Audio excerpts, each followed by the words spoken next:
Sin. Tatala ko. Sige. Visit sila. Bugbugin kita eh. Ditong salamin yun.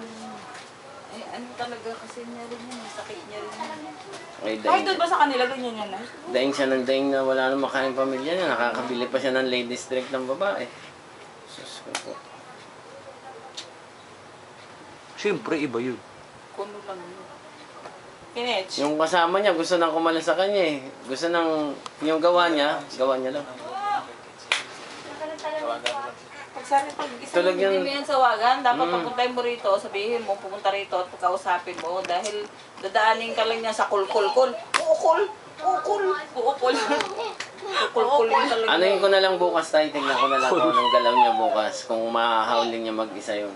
Ukol. Doon daw siya babawi sa flooring eh. Paano siya makakabawi? Howling pa lang, hindi niya kakayanin yun. Yung dalawang... Isang buwan na ba? Wala pa. Mag-iisang buwan pa lang. Eh, bala ko nga sabi ko sa kanila, hahanap ng panibagong ng panibagong barak. Eh, may narinig ako sa kasama niya na mababa raw yung sahod. Sabi ko, sige ganito. Manila rate natin kayo. Pagkatapos ng isang buwan, Manila rate kayo. Pero sagot nyo na yung bigas, sagot nyo na yung baraks. O ayaw naman pumayag. Ay! Sabi ko, huwag nyo sasabihin mababa, ibibigay ko na nga yung gusto yung mataas eh.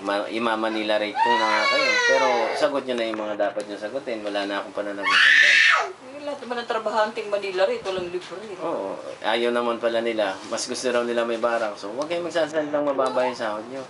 Kasi libre na yung tinitirahan nyo, pati yung bigas nyo. Eh, Manila rate mo na lang sila. Para Ayaw nga gawin nila. nila. Tama. Ayaw naman daw nila. Gusto nila raw yung may bahay. So sabi ko, wag